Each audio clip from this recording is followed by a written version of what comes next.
Ahora vamos a empezar a ver cuál es el mecanismo que nos permite producir la inflación. Recordemos que necesitamos que el universo se expanda exponencialmente por un tiempo tal que nos permita solucionar los problemas del horizonte, de la planitud y de los monopolos.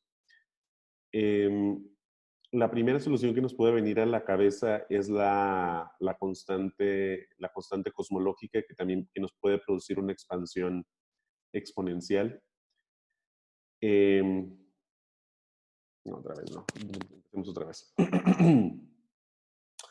Ahora vamos a comenzar a ver cuál es el mecanismo que nos permite explicar la expansión exponencial. No. 3, 2, 1. Ahora vamos a comenzar a ver cuál es el mecanismo que nos permite producir inflación. Recordemos que necesitamos solucionar tres problemas fundamentales: el del horizonte, el de los monopolos y el de la planitud. Y para eso necesitamos una expansión exponencial del universo por al menos 60 e-folds, e a la 60. La primera idea que nos puede venir a la cabeza es tal vez una constante cosmológica lambda como la que aparece en las ecuaciones de campo de Einstein y que ya hemos descrito antes. Sin embargo, el problema de la constante cosmológica es que por definición no podemos detener el proceso. No habría forma de detener el proceso de expansión acelerada del universo, y así la expansión continuaría indefinidamente. Lo siguiente que tenemos que tener en cuenta es que al final del proceso de la inflación vamos a tener un universo prácticamente vacío. Vamos a haber diluido el contenido de radiación y de materia prácticamente a cero y la temperatura va a ser también prácticamente cero. Así que necesitamos un proceso de recalentamiento para producir de nuevo grandes cantidades de radiación y materia y aumentar la temperatura a un nivel tal que nos permita producir la bariogénesis y nucleosíntesis primordiales. Sin embargo, esta temperatura no debe ser tan alta que produzca grandes cantidades de monopolos porque regresaríamos al mismo problema anterior, al estado anterior. Em, Este proceso, este recalentamiento se conoce también como una transición de fase y es una de las cosas que debe solucionar en nuestra teoría de inflación.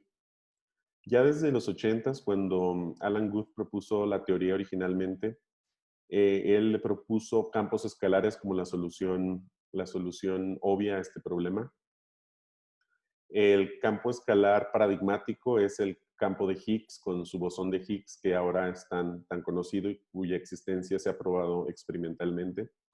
Un campo escalar produce partículas de spin cero esencialmente y, puede producir una transición espontánea de simetría, un rompimiento espontáneo de simetría utilizando el mecanismo de Higgs, que es lo que ocurre al final de la transición del electrodébil a la separación en la energía en la fuerza electromagnética y en la fuerza débil. Y es en ese proceso de transición, por ejemplo, en el que el bosón de Higgs le da masa a los fermiones y bosones después de esa transición de fase, después de esa rotura espontánea de simetría. Para el caso de la inflación, el nombre que le damos al campo escalar en cuestión es el inflatón. Lo primero que hacemos para definir nuestro campo es proponer una densidad lagrangiana. Como en muchos casos, nuestro lagrangiano tiene una parte cinemática, una parte cinética y una parte potencial, esencialmente un campo clásico. Lo que definimos enseguida es el tensor de energía-momento para nuestro campo y también lo definimos de un modo estándar, como hemos visto antes. Y lo siguiente es que vamos a suponer que hay muy pocas inhomogeneidades en nuestro campo escalar, en nuestro inflatón que estamos simbolizando por esta phi. En otras palabras, vamos a suponer que su tensor de energía-momento tiene la forma de un fluido perfecto. En ese caso, el término de densidad y el término de presión están dados por estas dos expresiones. y digamos su primera ley de la termodinámica o ley de conservación de la energía estaría dada por esta expresión. Inmediatamente nos damos cuenta que para que se produzca la expansión acelerada que buscamos, la expansión exponencial, necesitamos que se cumpla esta condición, esencialmente que la derivada temporal del campo al cuadrado sea mucho menor que el potencial de ese campo. Y esta condición se le conoce como la condición de slow roll o la podemos llamar de caimiento lento. En otras palabras, el potencial es lo bastante plano como para que el campo no caiga demasiado rápido por ese campo, por ese potencial, perdón. Y si se cumple esa condición, esencialmente vemos que, si se cumple esa condición y además se cumple la condición de homogeneidad que estamos buscando, que en otras palabras, que las variaciones espaciales de nuestro campo sean muy pequeñas, esencialmente se va a cumplir que podemos despreciar este término y la densidad va a ser esencialmente igual al potencial y la presión va a ser esencialmente igual a menos el potencial. Y de ese modo se cumple también perfectamente esta ecuación. Y en este caso tenemos una ecuación de estado que tiene una forma similar a la de la constante cosmológica con un parámetro de la ecuación de estado de -1 y por lo tanto ya vemos que podemos producir la expansión exponencial que estamos buscando. Lo siguiente que hacemos es escribir las ecuaciones de Friedman para nuestro campo. Y en este caso la podemos escribir de esta forma, esencialmente suponiendo planitud. Vamos a aproximar que durante toda la evolución nuestro universo es plano, aunque sabemos que esto va a ocurrir eventualmente, aunque al principio no sea cierto. Conforme el universo se va expandiendo exponencialmente, va siendo cada vez más plano, así que va siendo cada vez mejor nuestra aproximación. Y también podemos escribir la misma ecuación de esta forma en términos de la masa de Planck. Enseguida lo que vamos a ver es como hemos visto hasta ahora, la parte más importante de nuestro campo escalar, si se quiere, es el potencial de este campo escalar. Es realmente ese campo escalar el que nos permite distinguir una teoría de la inflación de otra. Así que lo siguiente que vamos a ver es la dinámica de este campo escalar para tratar de restringirlo mejor, la dinámica del potencial para ver si lo podemos restringir mejor. O bueno, en realidad la dinámica de nuestro campo escalar para ver si podemos restringir mejor la forma de nuestro potencial. Y en este caso lo hacemos solucionando la acción para nuestro campo escalar, que estaría dada esencialmente por esta ecuación que ya hemos visto antes. Las soluciones después de encontrar de minimizar la acción o encontrar el extremo de la acción, está dada por esta ecuación. Es una ecuación también típica que ya conocemos. Segunda derivada en el campo, un término de frenado de Hubble que ya vimos antes, y un término de el potencial, derivada derivada del potencial respecto al campo. Este término, el primero, lo vamos a aproximar a cero porque dijimos que es mucho menor por la condición de slow roll que teníamos antes. Sabemos que el término potencial domina muchísimo sobre el término de la derivada del campo. Eso, en otras palabras, esto nos quiere decir que lo que estamos viendo en esta condición de slow roll, como les decía, es que esencialmente la variación del campo cuando va cayendo por el potencial tiene que ser lenta, que es por eso se llama así condición de slow roll. Podemos pensar todo esto como si tuviéramos nuestro potencial de una cierta forma y fuera cayendo una pelota o una esferita a través del potencial, de la curva que forma el potencial, y necesitamos que la curva sea lo bastante suave como para que el campo no caiga demasiado rápido en el fondo del potencial. En otras palabras, para que la expansión exponencial dure lo suficiente como para que se produzca todo el proceso de inflación que necesitamos. y que no caiga tan rápido el nuevo estado de equilibrio en el fondo del potencial que tenemos. La transición de fase de la que estábamos hablando antes se cumple cuando nuestro campo cae al fondo de ese potencial. Y bueno, si despreciamos este primer término, nos queda una ecuación de esta forma. Y a partir de esta ecuación y de la condición de slow roll de la que ya tanto hemos hablado, derivamos dos parámetros, epsilon y eta, los cuales nos van a caracterizar el potencial que estamos buscando. Nos van a decir qué forma debe tener el potencial. Se deben cumplir estas dos condiciones para que nuestro potencial funcione como un potencial apropiado para nuestra teoría de inflación. Y vemos que esencialmente la primera condición es que esta cantidad, en términos de la masa de Planck y el parámetro de Hubble y el potencial, por supuesto, sea del orden de 1. Y eta debe cumplir que la derivada segunda del potencial con respecto al campo multiplicado por el potencial y por este prefactor sea mucho menor que 1. Y esas son las dos condiciones que vamos a ver en casi todas las teorías de inflación, van a referirse a si se cumplen o no estas dos condiciones. Y cuando se cumplen, tenemos una teoría que pasa, digamos, la primera prueba para hacer una teoría viable para inflación.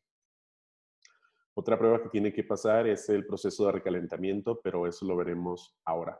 Ahora lo que vamos a ver son diferentes teorías que cumplen estas condiciones y que producen diferentes resultados dependiendo de ese proceso de recalentamiento. En otras palabras, vamos a ver realizaciones específicas de las teorías de inflación que pueden satisfacer las condiciones que hemos visto. El primer modelo de inflación que vamos a considerar es el conocido como inflación antigua, que fue propuesto por Alan Guth en 1981. Y como decíamos, está basado en un campo escalar cuyo potencial está dado por esta ecuación. El campo escalar está atrapado en un falso vacío cuando phi vale 0, en phi igual a 0. Luego ocurre una transición espontánea de simetría para que caiga a un vacío verdadero. En esta ecuación para el potencial, el valor de B sub 0 está dado por esta expresión en términos de alfa y beta y debe ser mayor a 0. Y también alfa y beta cumplen esta condición. También se puede escribir el potencial de un modo efectivo en términos de la temperatura, donde el término lambda es una constante de acoplamiento y la temperatura es la temperatura del campo de radiación, es la temperatura del fluido cósmico, digamos. Y esencialmente lo que ocurre es que tenemos una temperatura crítica que está dada por estos valores de alfa, beta y lambda, esta relación entre alfa, beta y lambda.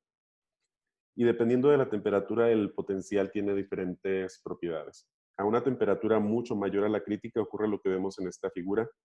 Básicamente tenemos un solo mínimo y en ese mínimo está atrapado el potencial. En este caso el potencial se encuentra atrapado en el falso vacío. Y esto es esencialmente porque la energía que hay en el campo de radiación es mucho más grande que la energía que hay en el potencial de inflación que estamos hablando, en el potencial para nuestro campo escalar. Y mientras que T sea mucho mayor a la temperatura crítica, no ocurre ninguna inflación. Nuestro potencial simplemente se encuentra atrapado, nuestro campo se encuentra atrapado en el falso vacío. Cuando la temperatura igual a la temperatura crítica es cuando comienza a ocurrir la inflación, es cuando se cumple la condición de slow roll que recordamos que es esta de aquí. Esencialmente, recordemos que era la condición que teníamos en la lámina anterior. Y en ese punto nuestro campo comienza la expansión acelerada del universo. En este momento nuestro campo actúa como una especie de constante cosmológica y nuestro universo comienza a entrar en una fase de de Sitter.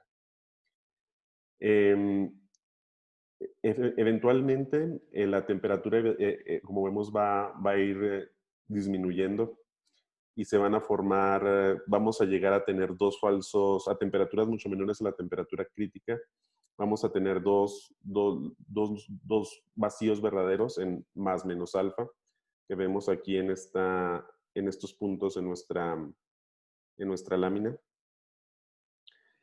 Y en esos valores más menos alfa, ahí tenemos el potencial verdadero, el vacío verdadero, cero.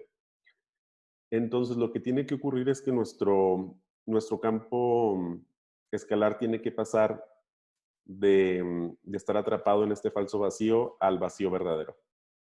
Y para hacerlo tiene que pasar esta barrera de potencial.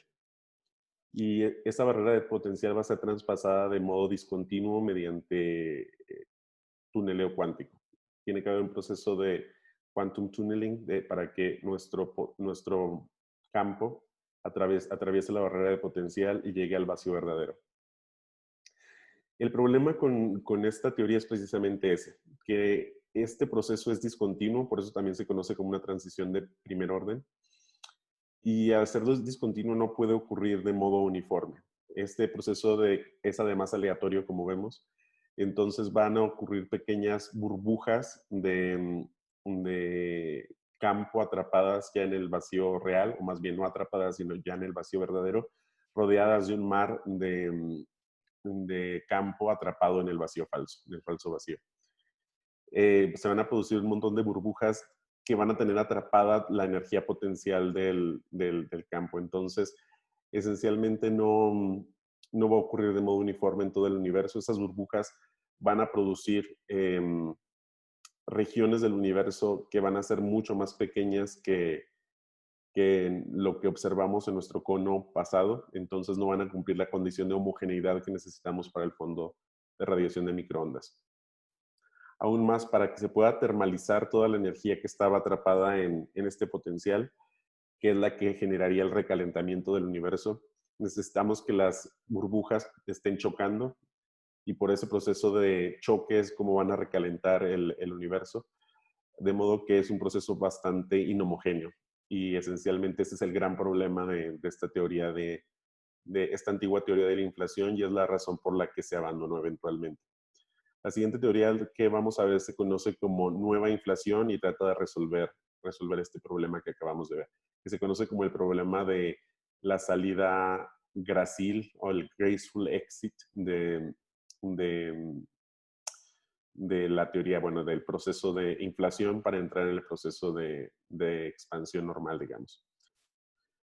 El modelo de la nueva inflación fue propuesto por Linde y por Albert y Steinhardt en el 82, y su potencial tiene la forma general que vemos en esta ecuación, con una temperatura crítica dada por esta expresión.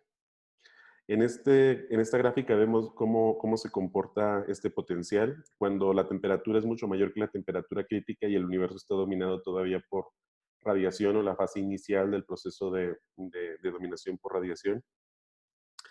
El campo está atrapado en el fondo en el falso vacío con este potencial que vemos aquí. Progresivamente, cuando la temperatura llega a la temperatura crítica, el potencial comienza a ser cada vez más amplio, y el campo está confinado a esta región, digamos, en la región del fondo de ese potencial. Está oscilando alrededor de esa región, y conforme va bajando la temperatura, continuamente va disminuyendo el potencial hasta el mínimo verdadero, hasta el verdadero vacío. Entonces aquí no tenemos una transición de primer orden, sino una transición de segundo orden, una transición completamente continua, y no tenemos el problema del graceful exit que teníamos en el caso de la antigua inflación. Finalmente, cuando el campo llega al fondo, se producen oscilaciones que tienen esta frecuencia, y en esas oscilaciones el campo va interactuando con el fluido cósmico de radiación fundamentalmente en ese momento, y transfiere su energía para producir partículas radiación y recalentada del universo.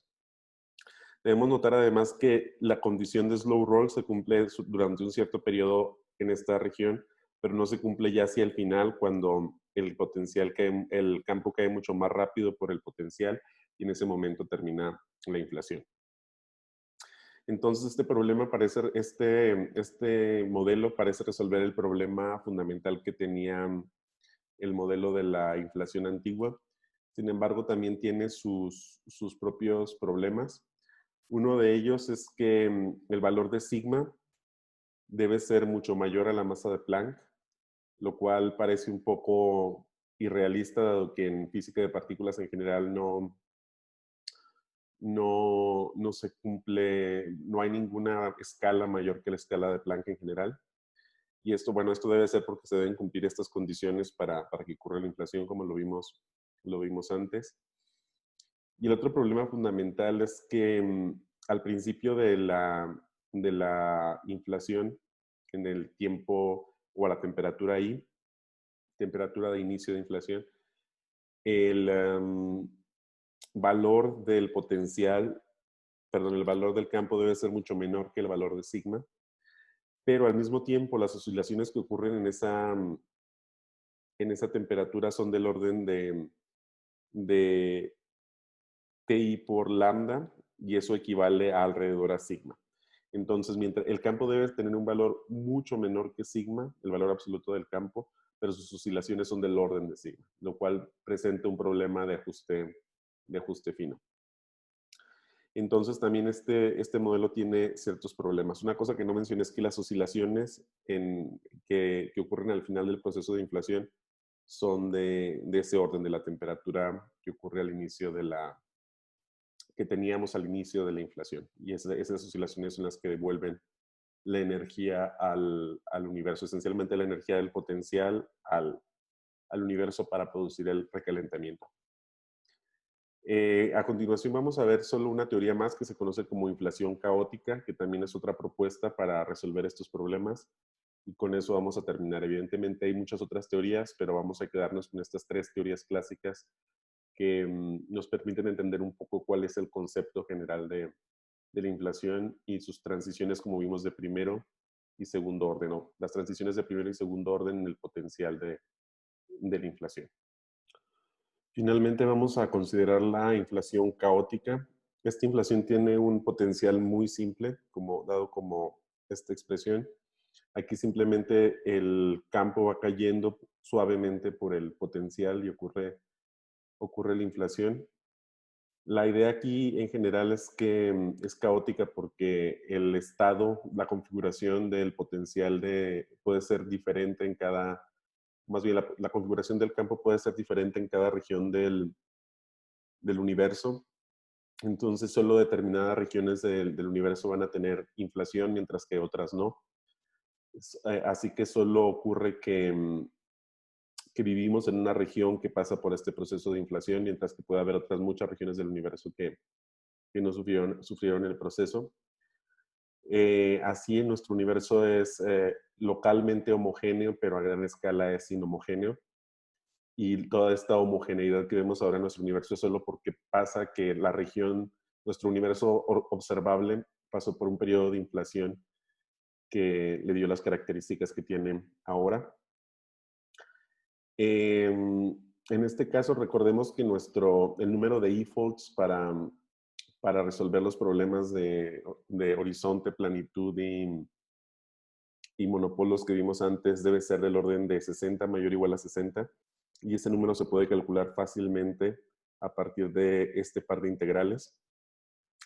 De aquí se deduce que a partir de este potencial, deducimos que la derivada del potencial con respecto al campo debe ser de esta forma, lo que implica que para que el número de E-folds sea lo bastante grande, el valor del potencial debe ser mucho mayor que la masa de Planck. Y al mismo tiempo la masa que aparece en el potencial que vemos debe ser mucho menor que la masa de Planck, lo cual genera un problema de naturalidad de nuevo para este escenario. Vemos además que El proceso de inflación debió iniciar desde la época de Planck, esencialmente en el principio mismo del universo. En ese sentido, realmente no existe un Big Bang como tal, sino que en un universo inicial tenemos solo regiones que se configuran de modo diferente a escala de Planck y algunas regiones crecen enormemente con este proceso de inflación y otras regiones simplemente no crecen más. Y es una propuesta que ha sido considerada, pero de nuevo vemos que tiene ciertos problemas de naturalidad. Y bueno, hemos visto al menos tres escenarios diferentes, el de la inflación antigua con una transición de primer orden en su potencial, la inflación nueva con una transición de segundo orden y ahora la inflación caótica que esencialmente no tiene transición de fase, sino que ocurre con un potencial bastante sencillo, pero debe iniciar en la época de Planck y ninguno de estos es satisfactorio del todo. Este nos da una idea general de que hay muchas posibles soluciones al problema de la inflación, muchas de ellas mucho más complicadas que las que hemos estudiado hasta ahora, otras son combinaciones de varias soluciones posibles. Sin embargo, hasta ahora no tenemos una solución completa para este problema. La idea general de esta parte era ver un panorama general de los diferentes modelos que hay, pero todavía es un problema no completamente resuelto y por lo tanto se puede seguir trabajando para su solución completa eventualmente.